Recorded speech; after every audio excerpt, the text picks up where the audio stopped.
It's been almost 2 months now since Chester Bennington, the lead vocalist of the popular alternative rock group Linkin Park, died by suicide. In an exclusive and first-time interview since his death, Bennington's ex-wife and his son spoke with our CBS Local 2's Kelly Moody. They shared their story and how they're speaking out during National Suicide Prevention Week.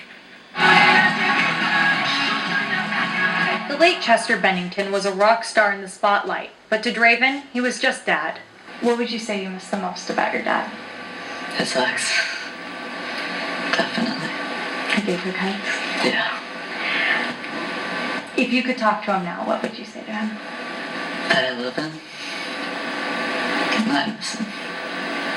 Draven's parents met at a music festival. Chester was performing while his future wife Samantha watched from the crowd. He said to his bandmates, "See that girl right there? I'm going to marry her." 3 years later, Chester began down the road to fame, but trauma from his past would follow him, bleeding into his song lyrics. He always went public and shared when he could and talked to children and talked to adults about molestation or drug abuse. When he was sober, he did everything he could to help. After almost 10 years of marriage, they divorced, but their friendship stood strong. We were friends.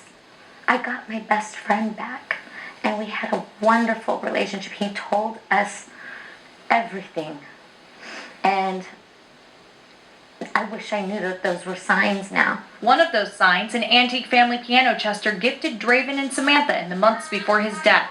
This, along with a jacket and a few keepsakes, are the only items of his dad's that Draven has.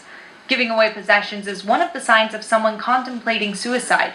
Prior to this, Chester had checked himself into a rehab facility where Samantha says he stayed for around 6 months. He said, I stayed longer because I wasn't ready to come home. I was having really dark thoughts, suicidal thoughts. But he said it to us in a way that's why he stayed longer, and he was good, and he seemed strong and better. But Chester was still struggling. Samantha will never forget the phone call in the morning of July 20th from a family friend breaking the news. I realized that I had to sit my son down and tell my poor child. He's just lost his father. It was like static at first. Like you kind of just don't know what's happening. And then it hits you like a punch in the gut. Following Chester's death, Samantha and Draven connected with Coachella Valley's local chapter of the American Foundation for Suicide Prevention. For National Suicide Prevention Week, they agreed to make a series of videos with the foundation to spread their message. Saying to help yourself, not hurt yourself. It opened up a new world to help people. I mean, in the worst circumstance. But I can really make a difference that connects to me. The very fact that either of them are willing to get on camera and say, "This happened to us," is breaking down barriers. The original video has been viewed more than 80,000 times, and different versions have now been uploaded and translated for audiences worldwide. Don't ever think suicide is an option. There's always a solution, and you have a friend in me and my son. And we travel a lot for work and for personal, and we'll meet you. If it's not next month, if it's not next year, if it takes 5 years, stay alive because we're your friends. Kelly Moody, CBS Local 2.